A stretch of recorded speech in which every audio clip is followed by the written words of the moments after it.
Good morning student. राजे, आज का हमारा टॉपिक है मेन स्ट्रक्चरल पैटर्न और main economic activity of India on the eve of independence.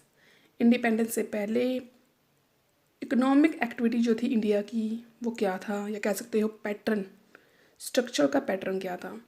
Simply Raje, independence से पहले जो स्ट्रक्चर पैटर्न था इंडियन इकोनॉमिक का वो मेनली एग्रीकल्चर पे डिपेंड था। जो हमारे टेरिटरी सेक्टर हैं जैसे सर्विस, ट्रांसपोर्टेशन होगी, कम्युनिकेशन है, बैंकिंग है, ये सब लिटिल कंट्रीब्यूट करते थे नेशनल इनकम में। जो एग्रीकल्चर और इंडस्ट्रियल सेक्टर है ये मेन इंपॉर्टेंट पार्ट्स थे हमारे इकोनॉमिक एक्टिविटीज़ के। सिंपली इंडियन एग्रीकल्चर, इंडिपेंडेंस से पहले इंडियन एग्रीकल्चर जो था सिंपली वो दो पार्ट्स में डिवाइड था, agriculture production, backward agriculture. Agriculture production, Raju जो प्रोडक्शन है इंडियाज़ एग्रीकल्चर सेक्टर का वो कम डिमांडेड था। 1947 के अंदर 13 करोड़ हेक्टेयर जो लैंड थी वो अंडर कल्टीवेशन थी। इसमें हम प्रोड्यूस करते थे सिर्फ 527 lakh tonne food grain, out of which 64 lakh tonne of wheat and 220 lakh tonne of rice, जिसमें से ये हमारा राइस और ये वीट का पैटर्न था प्रोड्यूस करने का एग्रीकल्चर सेक्टर में। बैकवर्ड एग्रीकल्चर, पुअर्टी के कारण या कह सकते हो लैक ऑफ इंटरेस्ट के कारण, एग्रीकल्चर में डेवलपमेंट ना लाने के कारण, ज़मींदारी सिस्टम के कारण जो इंडियन एग्रीकल्चर थी वो बैकवर्ड थी। Due to lack of goods variety, goods की वैरायटी नहीं थी हमारे पास, ना सीड्स की थी, बीजों की थी, ना फर्टिलाइज़र, इरिगेशन, हमारे पास टेक्नोलॉजी ना होने के कारण ही हमारा क्या था, बैकवर्ड। पर हेक्टेयर जो प्रोडक्शन थी राइस की इंडिया में वो 665 kg थी अगेंस्ट 748 जापान में इतनी थी, इंडिया में इतनी। सिंपली राज्य प्रोडक्शन बताया गया है, प्रोडक्शन एंड प्रोडक्टिव, ये क्रॉप है हमारी फसल वीट राइस। 1947 में 64 और 2018-19 में 1022 टन लाख टन राइस, 220 और अब 1164 लाख टन। जो प्रोडक्टिविटी है वो पर हेक्टेयर की 1947 में 660 था और अब जाके 3507 है। सेम राइस की 665 और 2659 आज के टाइम में है। सिंपली राजे इसमें बताया गया है मेन जो हमारा थर्ड है Indian agriculture, third part, less utilisation of agriculture input. जो एग्रीकल्चर इनपुट्स हैं उनका कम यूज़ होता था, गुड्स का हम कम यूज़ करते थे। जो वैरायटी थी सीड्स की, मतलब हम प्रोडक्ट तो प्रोड्यूस कर रहे हैं बट वैरायटी नहीं थी उसके अंदर। ये हमारा एडवर्स इफेक्ट डालता था प्रोडक्शन कैपेसिटी पे, बिकॉज यूटिलाइज हम प्रॉपर यूज़ नहीं कर रहे इनपुट्स का। कमर्शलाइजेशन ऑफ एग्रीकल्चर, जो एग्रीकल्चर था वो कमर्शलाइज्ड हुआ in place of subsistence farming, produce of sale in the market started. Commercialisation के बाद प्रोडक्शन थी जो सेल थी वो मार्केट में स्टार्ट होगी।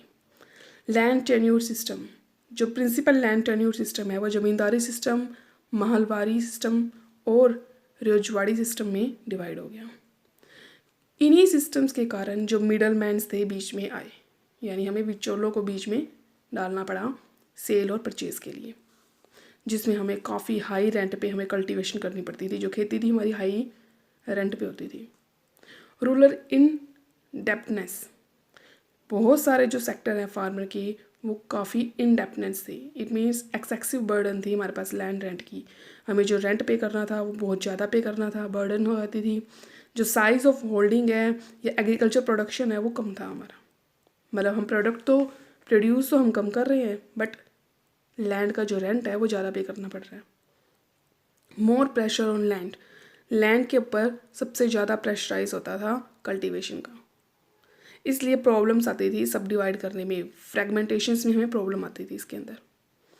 Indian industrial on ewe of independence, ये हमारा एग्रीकल्चर, ये हमारा इंडस्ट्रियल। इंडस्ट्रियल में जो हमारी इंडिया है सिंपली ये डिवाइड हुई थी इंडियन और पाकिस्तान में, पता ही है 2 पार्ट्स में डिवाइड किया गया था। जो फॉर्मर था वो 91% लार्ज स्केल जो इंडस्ट्री है और बाद में सिर्फ सिर्फ 9% रह गया था। सिंपली इंडिपेंडेंट में जो मेन करेक्टर्स थे वो ये थे, growth of consumer goods industry.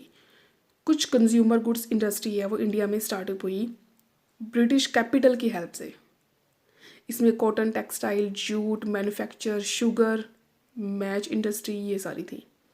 But जो प्रॉफिट है इन इंडस्ट्रीज़ का वो हम ब्रिटेन के अंदर हमें कुछ पार्ट डिवाइड करना पड़ता था। जो प्रॉफिट्स है हमारा इंडस्ट्री डेवलपमेंट का वो हमारी इंडिपेंडेंस से पहले डिवाइडेड था। At the time of independence, जब इंडिपेंडेंस हुआ तो इंडिया ने प्रोड्यूस किया जस्ट 428 करोड़ मीटर क्लॉथ और 10 lakh tonne sugar, 26 lakh tonne cement. How insignificant look as compare to production 6,433 crore square meter of cloth, 248 lakh ton of sugar and 2008 lakh of ton cement 1415। इतना फ़र्क पड़ गया हमारा, इतना चेंजेस आ गया प्रोडक्शन कैपेसिटी में। Export oriented industry, India ने जब इंडिपेंडेंस कर लिया तो बहुत सारी जो एक्सपोर्ट है प्रोडक्ट का हम बहुत सारा एक्सपोर्ट करने लगे। सिंपली इसमें कह सकते हो, सिंपली रहे इंडिपेंडेंस के बाद बहुत सारी एक्सपोर्ट करने वाली इंडस्ट्रीज़ को इस्टेब्लिश किया गया। लैक ऑफ बेसिक इंडस्ट्रीज़ कोई भी स्पेशल इंपॉर्टेंस नहीं दिया गया बेसिक्स और हैवी इंडस्ट्रीज़ में, जैसे iron, steel, machine, buildings. In fact eve of independence जो Tata iron and steel mills है वो बेसिक इंडस्ट्री थी इंडिया के अंदर। बट 1947 में जो टोटल स्टील प्रोडक्शन है कंट्री का वो 13 लाख टन हो गया। ये एडवर्स अफेक्ट डाला बेसिक इंडस्ट्रीज़ पे, बेसिक इंडस्ट्रीज़ की कमी आ गई। मैनेजिंग एजेंसी सिस्टम, बाद में सिंपली इंडस्ट्री सेटअप करने के लिए इंडिया में ब्रिटिशर्स जो थे उन्होंने अडॉप्ट किया था एजेंसी सिस्टम को। ये सिस्टम हमारा इंडिपेंडेंस के बाद भी रहा। लैक ऑफ गवर्नमेंट पैटागॉन्स, इसमें गवर्नमेंट की जो इंटरफेरेंस थी वो नहीं थी। ट्रैफिक पॉलिसी, इसमें रूल्स को अप्लाई किया गया जो ब्रिटिश इंडस्ट्रीज़ के ज़्यादा थे इंडियंस के कंपैरिजन में। ब्रिटिश ऑफिशियर्स, राजे ब्रिटिश ऑफिशियर्स थे मेनली, जो पोस्ट थी बड़ी बड़ी उन पे ब्रिटिश ऑफिशियर्स को ही लगाया गया। जो हमारे इंडियंस हैं उनको मैनेजमेंट के लिए या टेक्निकल ट्रेनिंग देने के लिए कोई भी एफर्ट्स नहीं किए गए। Cottage and small scale industry, जो कॉटेज और स्मॉल स्केल इंडस्ट्री है ब्रिटिश रूल के टाइम में तो ये काफ़ी कह सकते हो एक फेमस में थी इंडिया के अंदर। बट आफ्टर इंडिपेंडेंस स्मॉल और कॉटेज इंडस्ट्री जो है वो मेनली अंडर डेवलप्ड हो गई। इसे ओल्ड मेथड माना गया प्रोडक्शन का, जिसमें लेबर की जो स्किल थी वो भी कम थी। मतलब हम एक इसे वीकनेस मानते थे बिकॉज इसमें कैपिटल भी कम लगानी पड़ती थी, रॉ मटेरियल भी कम, मार्केटिंग में प्रॉब्लम आती थी, इसलिए इंडिपेंडेंस के बाद इसे अंडर डेवलप्ड किया गया। अजय फीचर्स इंडियन इकोनॉमी के ईव ऑफ इंडिपेंडेंस। इंडिपेंडेंस से पहले जो इंडियन इकोनॉमी के फीचर्स थे, first one stagnant economic. Stagnant economy का मतलब है राजे जो टोटल आउटपुट है वो डिक्लाइन हो रहा है, मेनली ग्रो हो रही है बट स्लोली। राजे इसमें सिंपली शो किया गया है जो लोगों का लिविंग स्टैंडर्ड था वो सबसे ज़्यादा लो था। इंडियन की जो पॉपुलेशन थी वो बुल्क थी, यानी पॉवर्टी के लेवल पे थी। इस कारण जो ग्रोथ रेट थी वो स्लो थी, आउटपुट भी हमारे कम थे। सिंपली इसमें ग्रोथ रेट बताई गई है as low 0.5% per annum between 1925 and 1950।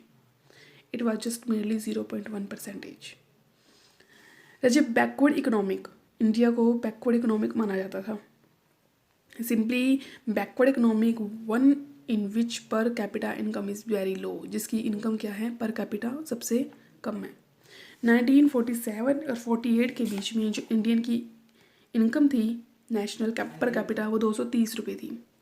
Simply जो बुल्क पॉपुलेशन है वो बहुत ज़्यादा बुल्क यानी हाई लेवल पे सबसे ज़्यादा जो पॉपुलेशन थी वो पुअर थी, जिसमें फूड, क्लोथ, शेल्टर इन सब की कमी थी। अनएम्प्लॉयमेंट सबसे ज़्यादा था। प्रॉब्लम ऑफ पॉपुलेशन, सिंपली जो इंडिया की पॉपुलेशन थी वो 36 करोड़ थी, जिसमें 82% अनपढ़ थे। बर्थ रेट 40 पर 1000 और डेथ रेट 27 पर 1000 थी। इसलिए सर्वाइवल रेट जो है वो 13% थी, 13 पर 1000 पे 1.3% थी।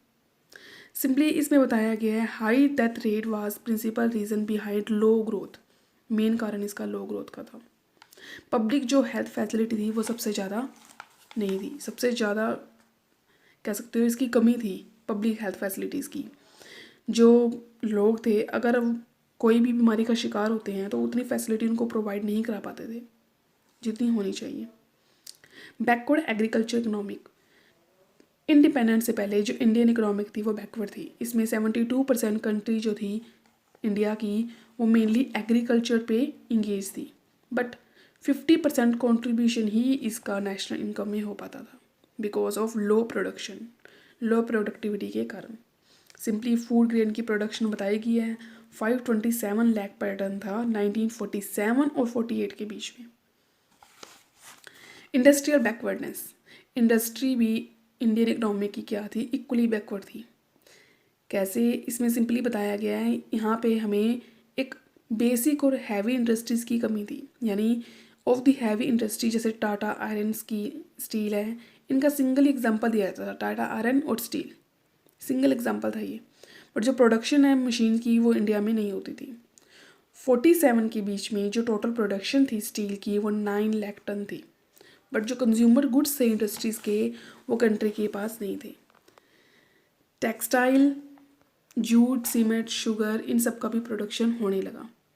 सिंपली इंडिया में 1947-48 में जो टेक्सटाइल प्रोडक्शन था वो रिकॉर्ड हुआ 421 crore metre.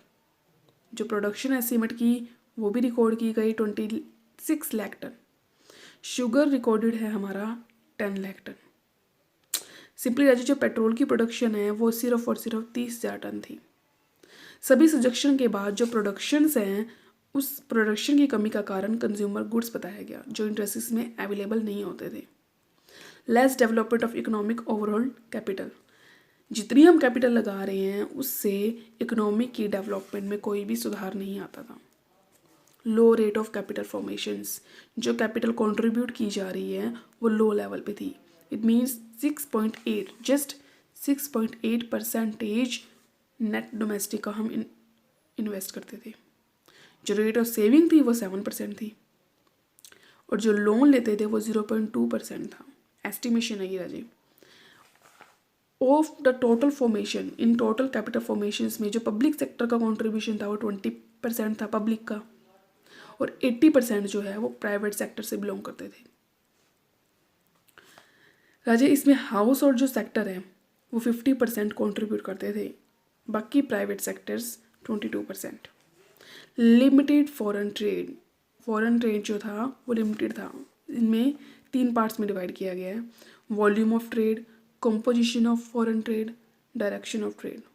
Volume of trade, prior to independence जो वॉल्यूम ऑफ ट्रेड है वो कम था, स्मॉल था।